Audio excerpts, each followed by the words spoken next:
안녕하세요 여러분, 리플 마니아입니다. 오랜만에 여러분들께 찾아뵙는 것 같네요. 오늘은 리플사 사업에 관련해서 이야기를 좀 드려보려고 하는데요. 이 영상을 보신다면 리플사의 전체적인 사업 큰 그림과 리플사가 하고자 하는 일에 대해서 또 명확하게 또 쉽게 이해하실 수 있으실 거라고 저는 생각이 듭니다. 안 보신 분들은 아마 후회하실 수도 있지 않을까, 좀 이렇게 좀 말씀드려보고 싶고요. 자, 오늘 이 리플사 사업에 관련해서 이야기를 좀 드려보는데, 도대체 지금 리플사가 어떤 일을 하고 있느냐 궁금해 하시는 분들이 많아요. 물론 알고 계시는 분들이 계시지만 그 알고 계시는 분들도 리플사의 큰 그림을 이해 못 하실 수가 있는데, 이 영상 하나로 그것을 다 풀어드릴 수 있지 않을까 저는 이렇게 생각을 합니다. 2024년 7월 3일에 리플 인사이트에 나온 글입니다. 여기서 어떤 이야기가 나왔냐면요, 리플 API 다큐멘테이션이라는 것이 나왔습니다. 그래서 이것을 활용해서 너가 이것을 구매하기 전에 시도해봐라 라는 내용인데요. 이게 무슨 이야기인지 잘 모르실 수가 있어요. 조금 더 이제 좀 자세하게 가보려고 하는데, 이 리플 API 다큐멘테이션 실제로 가보면요, 이렇게 세 가지가 나옵니다. 리플 페이먼트 디렉트라고 나오고요, 그 다음에 리플 페이먼트 ODL이 나옵니다. 그리고 리퀴디티 허브라는 것이 나오는 거죠. 이 세 개를 현재 리플렛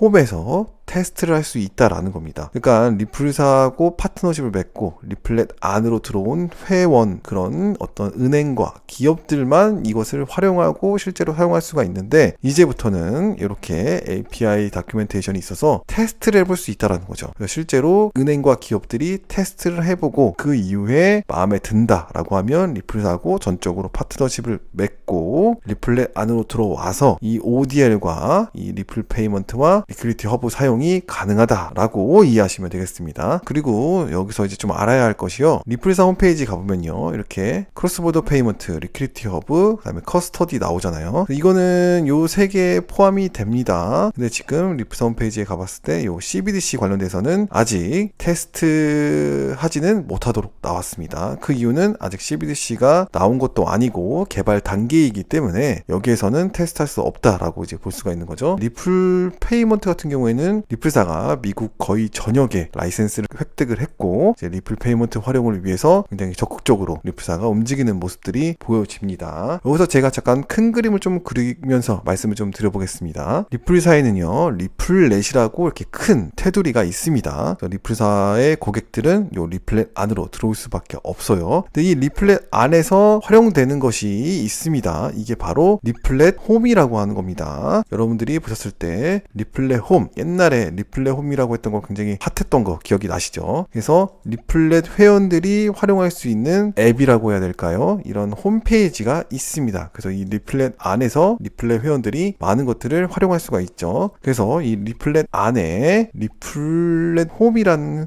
프로그램이 있고, 리플렛 홈 프로그램 안에서 리플 페이먼트가 진행이 되어지고 ODL도 진행이 되어지고 리퀴디티 허브, 그 다음에 CBDC까지 진행이 되어지는 겁니다. 그래서 이 리플렛 안에서 테스트할 수 있는 이런 다큐멘테이션이 나오게 됐다라고 이해하시면 되겠고요. 여기서 중요한 것들이 몇 가지가 있습니다. 그래서 그 부분을 좀 설명을 드려보려고 하는데, 실제로 리플렛 홈 이렇게 구글에 검색을 해보면 이렇게 리플렛 홈 나옵니다. 뭐 페이지에 관한 정보가 없다라고 나오지만요, 실제로 가보면은 이렇게 로그인할 수 있도록 나오게 됩니다. 이 로그인은 리플사하고 파트너십을 맺은 은행이나 기업들이 로그인할 수가 있고요. 뭐 저같이 이렇게 평범한 사람들은 절대로 여기 들어갈 수는 없습니다. 그래서 좀 더 하나씩 살펴보면요, 리플렛 페이먼트 ODL 관련해서 다큐멘테이션이 나오게 됐는데, ODL 같은 경우에는 우리가 너무나도 잘 알고 있죠. 그래서 이 시스템에 관련해서는 우리가 굳이 더 이상 이야기할 필요는 없을 것 같아요. 그러나 한 가지 좀 이야기 드리자면, 이렇게 은행과 은행 사이에서 이렇게 해외 송금이 이루어질 때 여기에 이제 거래소 두 개가 항상 존재가 있었거든요. 근데 이제 이 거래소 이 두 개도 앞으로 큰 의미가 없어질 것으로 저는 보여집니다. 왜냐하면 리퀴디티 허브가 있기 때문에 이 리퀴디티 허브라는 것을 통해서 모든 것들이 XRP 브릿지 역할이 진행이 되지 않을까 이렇게 보고 있습니다. 그래서 리퀴디티 허브 다큐멘테이션도 나오는데요, 암호화폐 관련해서 이제 여러 가지 커스터디도 활용이 가능하고, 그다음에 XRP 교환이나 다른 암호화폐의 교환 같은 것들도 가능하게 됩니다. 거래소 역할이죠. 그래서 리플렛 안에 거래소 역할을 하게 될 텐데,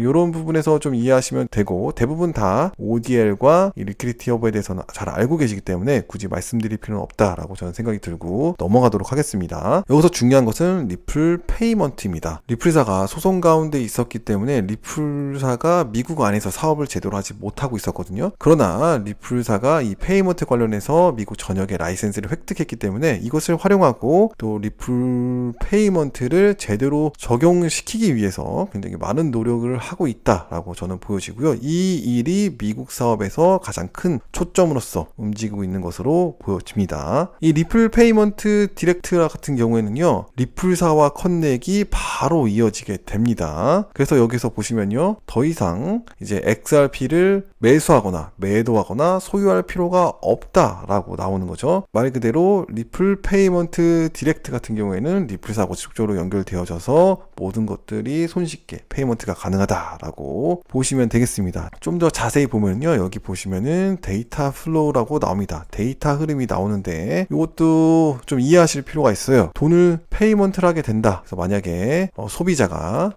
판매자에게 페이먼트 돈을 송금한다라고 했을 때 이 데이터 움직임이 있는데요. 다 보시면은 1번이 나옵니다. 리플렛에 정보가 등록이 되고 2번 판매자에게 정보가 전달이 됩니다. 그리고 나서 이제 3번 돈이 어떻게 보내지고 있다라는 정보를 구매자에게 보내지게 됩니다. 그리고 나서 4번 영수증도 보내지게 되는 거죠. 데이터 흐름은 이런 식으로 되어진다라고 이해하시면 되겠습니다. 그리고 특징을 보면요, 더 이상 암호화폐를 홀딩하거나 어떤 암호화폐를 관리할 필요가 없다라는 겁니다. 바로바로 진행이 된다는 거고, 이제 사용 케이스 같은 경우에도 B2B 나오죠. 그 다음에 비즈니스 투 컨슈머라고 해서 B2C 이렇게 진행이 됩니다. 그래서 이거는 은행에 관련해서 사용되는 게 아니라 비즈니스, 바로 사업, 기업들과의 관계, 기업과 소비자의 관계라고 볼 수가 있겠죠. 그래서 뭐 직원들 관리도 있고요. 뭐 여러 가지 페이먼트 관련된 것들이 많이 있습니다. 그래서 직원들에게 페이먼트, 페이롤 하는 거에 관련해서도 사용 케이스로서 가능하게 되고, 유동성 매니지먼트 관련해서도 자회사들을 위한 유동성 매니지먼트도 관리 가능하고요. 그 다음에 공급 업체나 공급자의 페이먼트 관련해서도 활용이 가능한 것으로 나옵니다. 여기서 예를 들어 설명이 좀 나오게 되는데요. 어떤 방식으로 이루어지냐면요, 예를 들어 본사가 리플사처럼 본사가 미국에 있다라고 하고 다른 자회사들이 많이 있잖아요. 그 지사들이 많이 있고, 그래서 독일이나 이제 필리핀 쪽에 있다면은 직원들에게 페이롤을 지급을 할 때 이제 직원들에게 월급을 주게 될 때 달러로 보냈는데 바로 현지에서 독일에서는 유로화로 바로 페이아웃이 되면서 화폐 교환이 바로 되어지면서 월급을 받을 수 있다라는 거거든요. 미국에서 필리핀으로 보낼 때도 이렇게 바로 필리핀 화폐로서 변환이 되어진다라고 볼 수가 있는 거죠. 그래서 사용 케이스로는 이런 식으로 이제 나오게 됐습니다. 구매자가 판매자에게 돈을 페이먼트 할 때도 비슷한 형상이 나오는 거고요. 그리고 판매하는 회사 직원들에게 페이먼트를 할 때도 적용이 되어진다. 기업들이 재무 관리를 하고 여러 가지 매니지먼트를 하는데 필요한 이런 리플 페이먼트라고 볼 수가 있겠죠. 그래서 여기서도 페이먼트 플로우가 나옵니다. 이제 고객이 페이먼트를 하게 된다면은 리플렛에 이제 저장이 되어지고 XRP가 브릿지로서 되어진 다음에 페이아웃이 되어집니다. 그러면서 로컬 페이먼트로 교환이 되어지고 판매자에게 들어가게 되는 거죠. ODL과 굉장히 비슷한 모습들이 보여지죠. 여기에서도 XRP가 브릿지로서 활용이 된다라는 거 굉장히 저는 중요한 요소라고 생각이 듭니다. 자, 여기서도 보시면은 XRP가 이동하고 컨버트가 되어집니다. 바로 이제 페이아웃을 분배하기 위한 어떤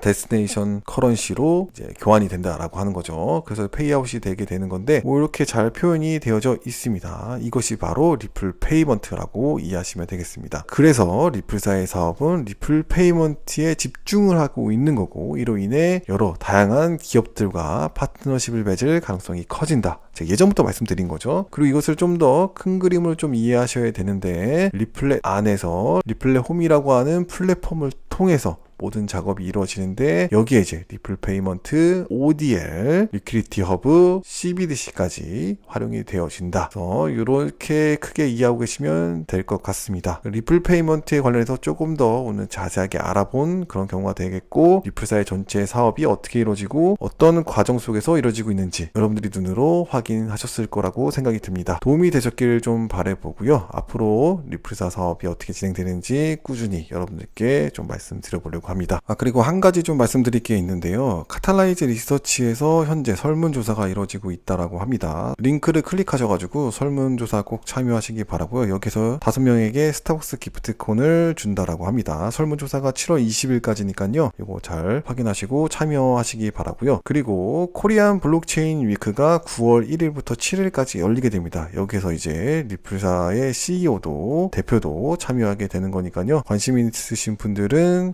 확인해 보시면 좋지 않을까 이런 생각을 하게 됩니다. 오늘도 도움이 되셨기를 바라고요. 오늘 방송은 여기까지 하도록 하겠습니다. 시청해 주셔서 감사합니다.